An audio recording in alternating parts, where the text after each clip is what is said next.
Welcome to episode 1 of the GN Tech podcast. In episode 1, I'm going to be speaking to Swithin De Silva, who's the head of smart devices for Yango Group. The smart devices that Yango Group have brought to the market represent the tip of the spear, not just with the physical device, but more importantly, what's in that device. Yango Yasmina is the personification that represents a strategy that Yango Group have pursued for ultra hyper localization. And we'll be speaking about why that's so important and the value that allows them to deliver with the products that they have brought to this market. Thank you very much, Chris. My pleasure being here with you. How does it feel being sat here at the table with Yango Yasmina? Absolutely. It's my pleasure, and Yasmina, it's a pleasure to be here. I feel like we've got 3 guests in this podcast. There's 2 of us sat here and then she's watching us. Absolutely. You can see her eyes twinkling as well. Yeah. Well, you and I both know, and we will unpack in the dialogue in this podcast, what Yango Yasmina is capable of and everything that it's taken to put your organisation in a position where you can bring the value of Yango Yasmina to the UAE and to the region, and actually the footprint that Yango Group has got globally. Let's start a little bit with yourself. I think it's important that people understand who you are, what your accountabilities are, and we'll also touch on Yango Group as well, because it's a fascinating brand with not just a number of market-facing products that are amazing, but also some of the things you've described about the culture as well. Pretty modern looking brand. What's your role within the organisation? In Yango, I head the smart devices business for the MENA region. And I've been there with them for almost 1.5 years now. And it's been an amazing ride so far. Yeah, absolutely. Smart devices can mean so many things now. I mean, even if we look at the smart speaker range that you guys have got, I walked into a store in Dubai this weekend to look at purchasing a Yango Yasmina for myself. And you've got quite a range there, right, on the shelf. Yeah, how was your experience? What did you feel? First of all, I was visually arrested at the difference in physical size and then the wattage output of the Max and the Mini. But it was good, and actually what I was impressed by was the familiarity of the person that served me and the different functionality. What really interested me was how they were able to articulate how this product and what Yasmina facilitates is a gateway into the digital ecosystem that Yango have built, Yango Play, all of the different things. Absolutely, Chris. I think you touched upon it, and I'm going to say that Yango, the ecosystem and the Yango group basically has a culture of going local, right? Glocal is what we call it out here. So thinking global but going local. And all the services and businesses that we run, this is something which is ingrained in the DNA of everybody. Yeah. And in our business as well, from the localization point of view, the teams that we have got domain expertise, are trained on a regular basis, and understand exactly what we need to impart to the consumer as well. Yeah, absolutely. Yeah. I want to talk about what Yango Yasmina represents when it comes to all of the different things that Yango are doing. Massive horizon of different propositions and products, but then how the tip of the spear now in terms of being present and the heartbeat of homes across the UAE is really important. Yango Drive, Yango Maps, Yango Play, Yango Yasmina, Yango Pay, Yango Tac, Yango Ads, and the list goes on. I've only just touched on the kind of market-facing ones. There's also Yango Ventures, $20 million fund. Right. Describe to me how Yango Yasmina fits in as the tip of the spear when it comes to the market-facing representation of so many of these different things, because it's such a smart device. Absolutely. So Yango Yasmina is basically the AI assistant which lives and resides in the smart devices business. For us, these are the smart speakers which range from lights, minis, midi and max. More important, she's a very humanesque companion, and our vision is always to have her in every smart home, and more importantly in every home in the MENA region. And that's going to be an interesting one as well, because one of the things that I've been thinking in the run-up to this interview is what ambitions you harbour when it comes to something that you see everywhere in Dubai, which is construction, smart cities, both commercial and residential. Everywhere you look in Dubai, construction is happening, and the kind of value that smart devices bring to those environments is incomprehensible, to be honest, when it comes to the art of the possible in the future, because it's just emerging now. Yeah, and Chris, you hit upon a really important point. So, as part of our social media outreach, we work with a lot of social media creators, right? One of them, in fact, had a brilliant post about Yasmina, and the management of a large real estate development company saw it. She understood what it meant to her. She went down to Virgin Megastore. She saw the product, experienced it, and now we're having some amazing conversations on what we can do in the smart home environment in the developer space. Yeah. So that just goes to say, I think that's one of the it's things. Limitless. It's unlimited, in fact. Yeah. One of the things about Dubai, UAE, and the Middle East, I think nowadays, is that there is such appetite to meet the demand, and that the spirit of the art of the possible. I think Dubai really personifies that, and anecdotes like that are the proof points behind the fact that that is the case every day. Let's just step back a little bit, because we're both excited about this topic. There's a risk that we dive too quickly into it and don't bring people on the journey. What is Yango Yasmina? How would you describe it to somebody that's never heard of it, never seen it, didn't even know that Yango have got smart speakers? Sure. The consumer gets into experiencing the product, experiencing smart home capabilities, and multiple other functions. I mean, we've tested it out, and people are using this in day-to-day scenarios, Chris. In the morning, you say, Yasmina, at 7 o'clock in the morning, I'd like my cup of coffee. Yeah. And at 7 o'clock in the morning, promptly, she will have the coffee machine trigger out a response, and you have your coffee ready as you are there right now, right?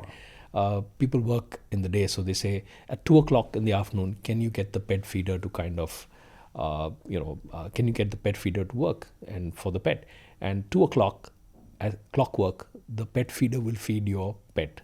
I remember 10 years ago, 15 years ago, when the concept, probably 15 years ago, when IoT as an acronym emerged. Right.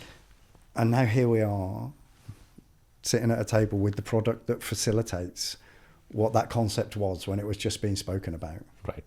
And you have so many smart devices in your home, right? But for us to get it right, we wanted to have a device which has a heart. Mm-hmm. And that is the whole premise of Yasmina, right? A humanesque companion, so that people can actually converse with her. And we've seen this several times. The adults in the home, they have their Yasmina. That's really, really elating to hear. Yeah. There's so many organizations that want to come into this region. Right. I think if you look globally, this region is one that is perceived by many organizations as an attractive region to come into.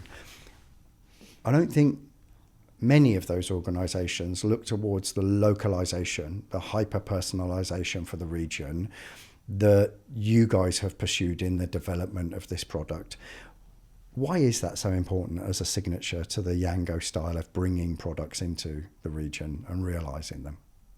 Perfect. So the initial time when we decided to come into the region, MENA region was not an afterthought. It was the main thought.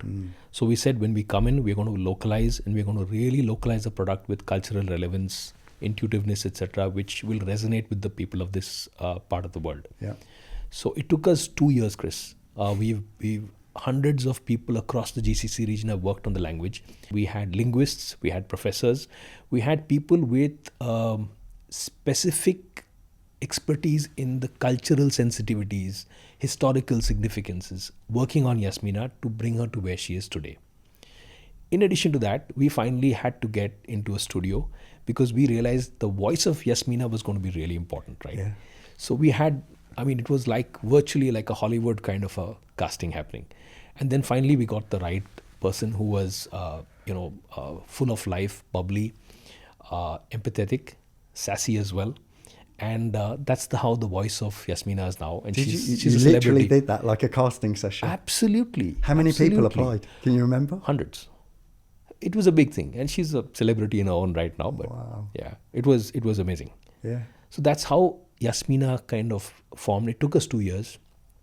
We could have just translated, but you get so much lost in translation. And in the Middle East, the culture of the place. It must have felt as well. Absolutely. And we made sure it's a bilingual product, so it's in English and Arabic as well. and various features keep dropping onto the smart speakers as we speak. So as we discussed earlier, it's when you talk about buying a speaker and you talk about buying a smart speaker, that's where the key difference is. So when we came into this region, we said we have to build the category right from scratch. So for us, honestly, there are no competition. We want to build it right from scratch, and we want to do it the right way.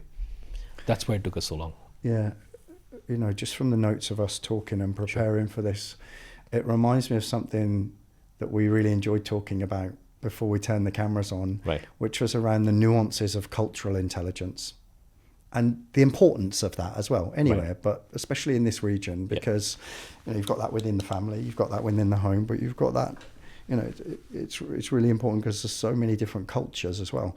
How do you build in cultural intelligence when you're trying to realize the kind of vision that Yango have got for Yasmina? Right. So this started off right when we were localizing the product. And I remember this time because the discussion was about launching. And I was on a holiday at a resort in Bali. But we had to have this call. And the conversations we had about it, and everyone was so aligned that the cultural sensitivities of the Middle East, right? Yeah, absolutely. It's so important. I mean, the family orientedness nature, people, the way they go about, the way things are evolving in terms of how people are for this part of that took us time to kind of understand. And when we said we'll come in, we'll get it right the first time itself. So Yasmina, to tell you about, when she speaks, when you ask a question, she can tell you about the UAE national anthem. She can tell you about the Gulf tree, for example, the colors. So she's very culturally attuned. And especially in times like Ramadan or even other times, you have prayer reminders. You have, in the Yango Play Super App, we have 30 reciters which kind of appeal to everyone who's wanting to listen to the Quran or the azans and things like that. Yeah, absolutely. We're talking about LLMs, Right. AI, being able to piece together all of these different parts of the mosaic of somebody's life. Let's not underplay the importance of the speaker, the physical element of this whole stack as well. What's your interpretation of how important the actual speaker is as part of this ecosystem, this device ecosystem that Yango is bringing into people's homes? Right. So we have great domain expertise in this business, but certain colors, certain textures, ambient lighting for the speaker as well. So when she's thinking about something or analyzing or giving you, there's a certain light. When she's offline, there's a certain light. So these are the small things, but detailed. We went into detail about these things to make sure that, because the speaker is finally in somebody's home, so they wanted it look nice. It should be aesthetic. At the same time, the acoustics have to be fantastic. Yeah. So all these points of view, we've kind of combined to make sure that we bring the best product to light. Yeah. I remember I've had a guest on my podcast before from an organisation that we could say is on the competitive horizon when it comes to connected TV and devices in the home. Right. What does this represent when it comes, it sounds as though you really explored the nuances of what this represents in people's home, right? Where their family live. What were those conversations like when you were trying to crystallize your vision for what you wanted it to be in people's home as a digital device? So the dream was always to have Yasmina in multiple homes, in connected homes, but more important to be part of as a companion itself. And the smart speaker business, we like to see that we understand that people love to hear music. That's where our Yango Play ecosystem comes into play, where you have 70 million plus songs, millions of hours of content, TV as well as shows, movies, etc. like that. So in our environment, the speaker has to be part of the home, and people have to interact with it and should be very comfortable with it. So that's came a lot of the 2 years we spent time developing the product, getting the correct people in place. I think that has really helped for people to kind of evolve and use Yasmina regularly. In fact, Chris, in some homes you have 2 devices or 3 devices because the kids want their own device and the parents want their own device as well. Yeah, absolutely. And when you connect them together, the kind of sound quality, etc., is exceptional as well. Yeah. How does Yasmina interact differently with different generations within the home in the kind of example that you've just mentioned? So, in a home environment, Yasmina, when she's seen, etc., it's the go-to kind of a product, right? Yeah. You have so many other apps on, but when you have a device which is part of your home, which is part of the ecosystem, Yeah. which people trust and kind of go to her for advice, that's where we see the interactions really. Interesting interactions. A friend of ours, in fact, told us about a grandmother in Abu Dhabi, and she asked Yasmina for a recipe, and the recipe which she gave was so authentic that the lady said in Arabic, "My daughter." That's how she addressed her. You've shared other anecdotes as we've spoken over the last few weeks as well that really are proof points to me on how you've engineered something that engenders trust with people. And that's interesting because a lot of the conversation with AI and the skeptics would, there's a reticence, there's a reluctance to bring AI and assistance in. But, you guys are demonstrating that through functionality with education as well. Yasmina is almost earning the right to get close to the people that you've designed her to bring value to. Absolutely, Chris. We've had some interesting conversations with a few of the ministries of education in GCC countries as well, some schools and large schools as well. And in one of the interactions, in fact, the principal, he called in a couple of students, and the students interacted with Yasmina, and they asked her things like, what is nuclear physics? And she gave you a textbook example of what is nuclear physics, or for example, cloud seeding.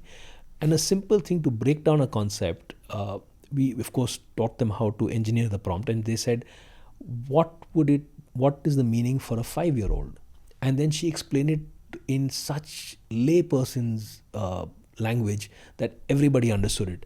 And that struck, in fact, a couple of teachers. They said, wow, this would be amazing to have this product in our classroom as a helper. Yeah. To be part of the education system. Yeah, absolutely. So it makes so much sense. How does Yasmina interact with children?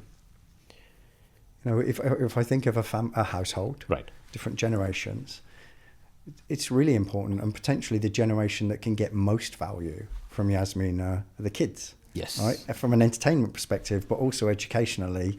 But there's a kind of custodian accountability in that sense that Yasmina needs to be able to embrace and honor in how she interacts with children. Right. How do you do that? What we've seen is that the kids, it's technology for them. Oh, so they, absolutely. You know how it is. Digital you have your natives. kids, right? Yeah, they just 3 take it little on boys. as long as it's a normal conversation, and they start conversing with Yasmina, asking so many different parts of things. But maths, English, Arabic, of course, any of the geography, history, the subjects, and she can go in depth with facts as well as with information as well. So it's kind of getting into a the go-to kind of product for kids as well. Yeah. We live in a part of the world where 90% of the population are expats. Right. And we hear different, not just cultural dialects, but languages all of the time. As a British guy, I'm interested, and I've explored Italian. I did German at school, Spanish, etc.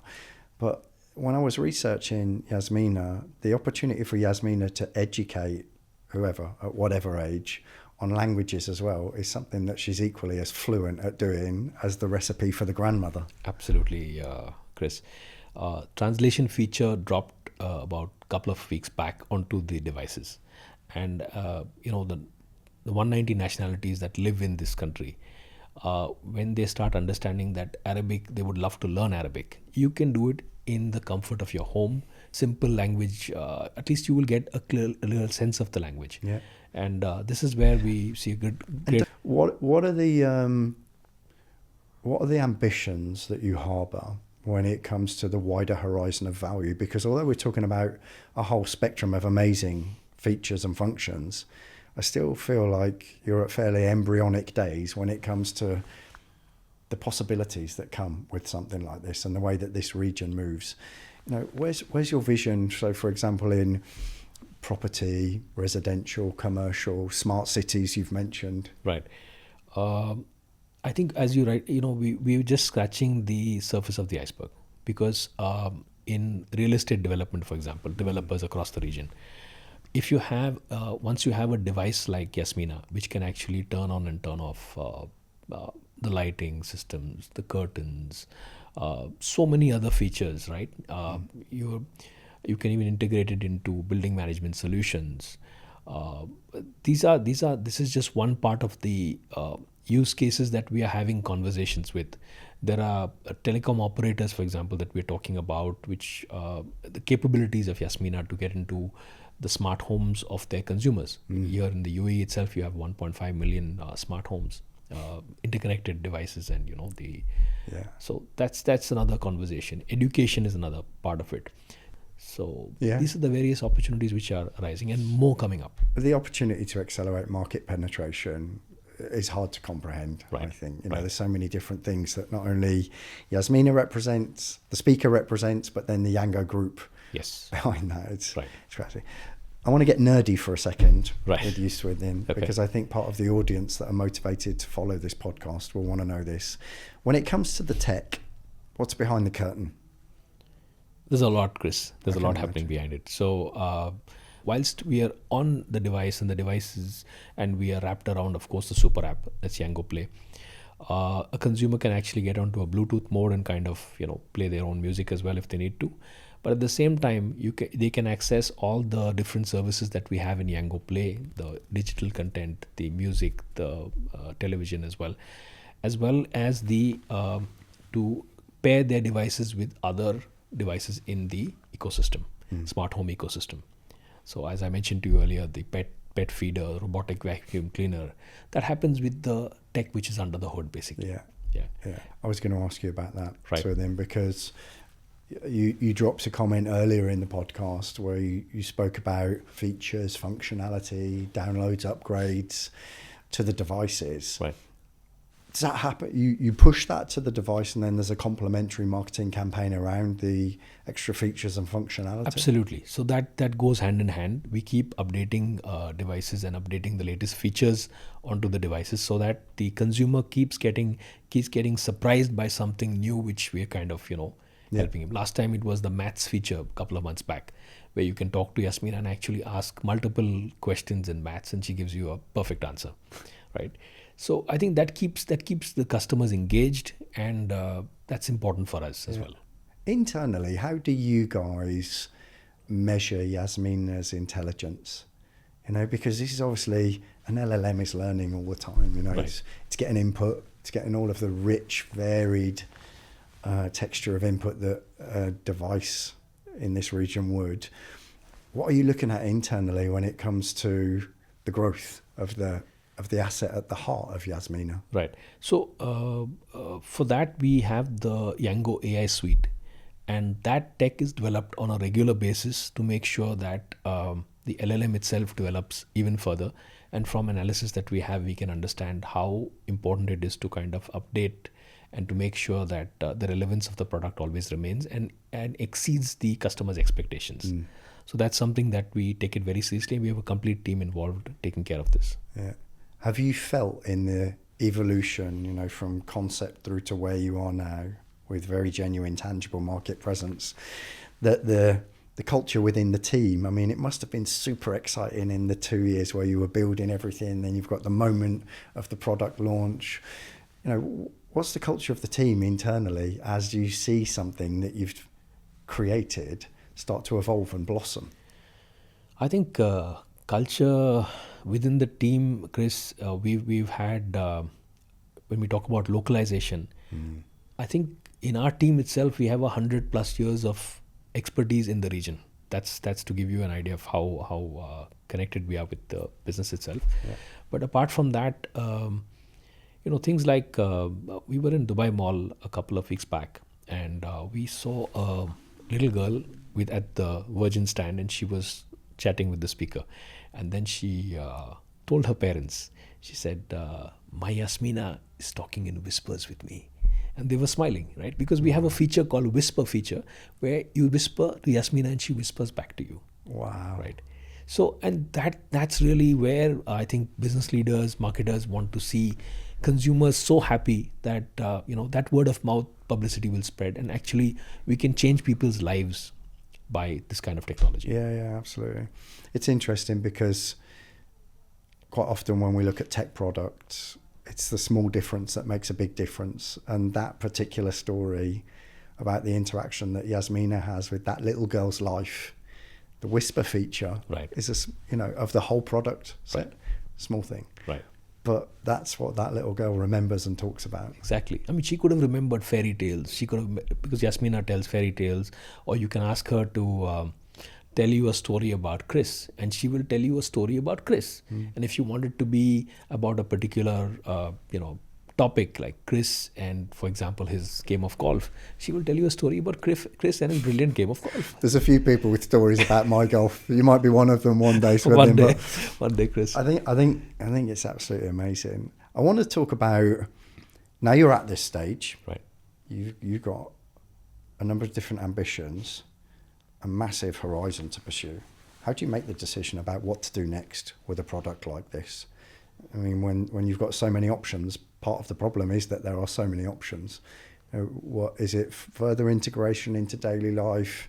Is it to integrate into governmental or regulatory type thing? I mean, how do you have those conversations internally when you're choosing the magnetic north for the next stage of the journey? Right. So in the phase that we are right now, for the first year, we were building the brand, we were building the product, making sure that she was culturally attuned, and so far it's been brilliant.